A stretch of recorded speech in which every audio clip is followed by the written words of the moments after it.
I don't know that it's very clear that they've got it right at all. The simple fact is that on the security side, we remain with that dilemma. How do you assess people from the security risk perspective if you cannot have access to their histories? And obviously, if we're talking about people coming from a country like Syria, which is trapped between chaos and dictatorship and terrorism, then it would be highly unlikely that you'd be able to drop in as a security officer and get hold of reliable records and undertake any of the kinds of comprehensive investigation that would ordinarily be necessary to provide reasonable assurances about the security of a given individual bent on entering your country.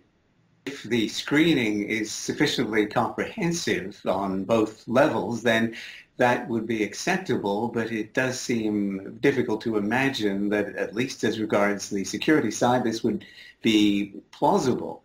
So that's a big issue. The other thing is that should there be the least evidence that questions remain when people have hit Canadian territory, then we face yet another problem, and this one of constitutional making. In 1985, the Supreme Court of Canada, in the Singh decision, decided that all people present in Canada, and that would include non-Canadians who are refugee claimants, have a right to what's known as due process. In other words, they have a right to go through the whole plethora of court proceedings, appeals, reviews, and so on. A good many of them, one can only imagine, at taxpayers' expense with lawyers and the rest.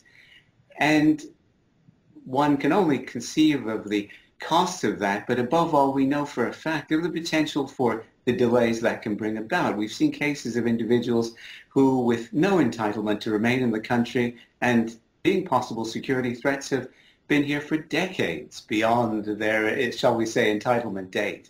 So that becomes another grave issue.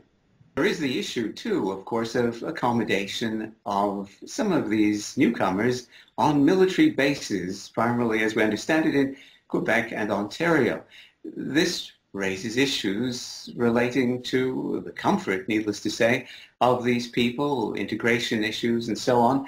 But as well, one might wonder about the treatment of military personnel who've had every reasonable expectation of remaining in these billets and perhaps are facing a level of disruption that wouldn't be entirely consistent with our national security needs. What happens, for example, were we to find, as the Europeans have found, and as we have every reasonable expectation of finding, that there could be eruptions of a terrorist nature in Canadian metropolitan or other areas? Will we be able to gather and muster our forces in the way we would otherwise have expected to have done had everybody been in an ordered, organized way found on those bases as military personnel? It's a very difficult kind of issue. There's another matter that springs in relation to the apparent precedence that will be accorded women and children.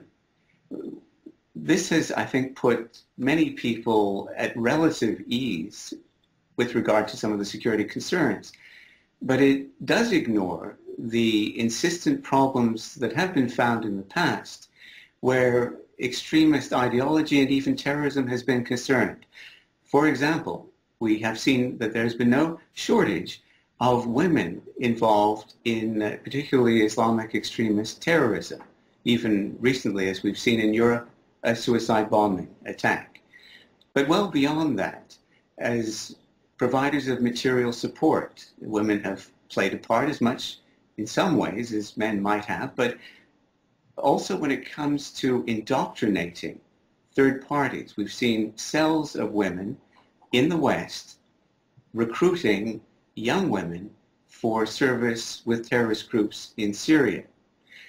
We have also noted that it has been a shared task, if I dare call it that, of men and women historically to indoctrinate their children for good or ill. And again, there's been no shortage of female indoctrination of children in favor of radical extremist and terrorist ends. There's another issue where it comes to children. what do we mean by children?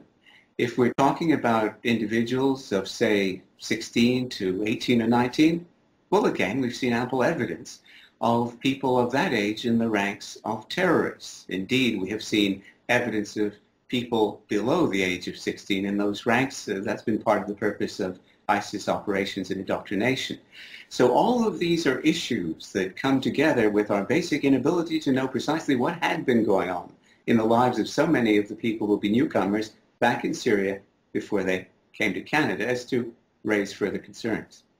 I think Canadians should have had an opportunity to ask the basic question: should we be in the business of taking people from terrorist-ridden zones in this kind of way, particularly when you consider that we are having a demonstrable problem with radicalization in our own country?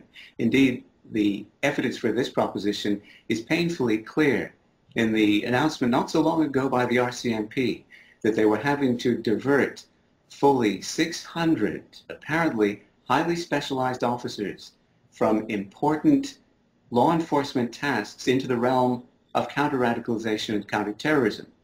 It would appear, I think, to many that there could be no clearer indication that this is because the RCMP was being overwhelmed by the current challenges in those areas, and this concern has been reflected in a number of other significant Canadian police forces and other forces in the West. So when we then add to that issue of concern, it does wonder where this will go.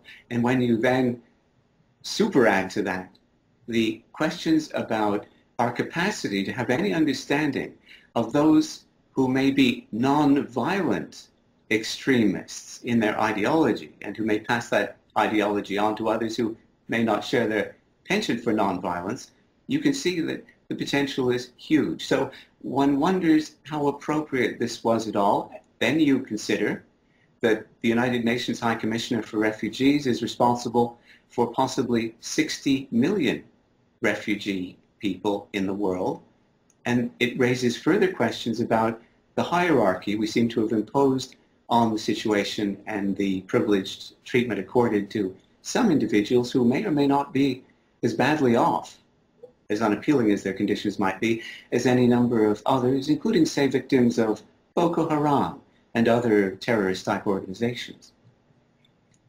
Hidden within all of the debates and so on relating to Syrian refugees is the taxing question: what are some of the underlying attitudes of people, including nonviolent people, or people who, at least for the moment, are expected to be nonviolent? There have been several interesting opinion surveys, one in particular from the Gulf area, that asked about possible sympathies that Syrian refugees may have. And the statistical findings seem to indicate that between 13 and 31% of Syrian refugees may feel some level of sympathy for ISIS.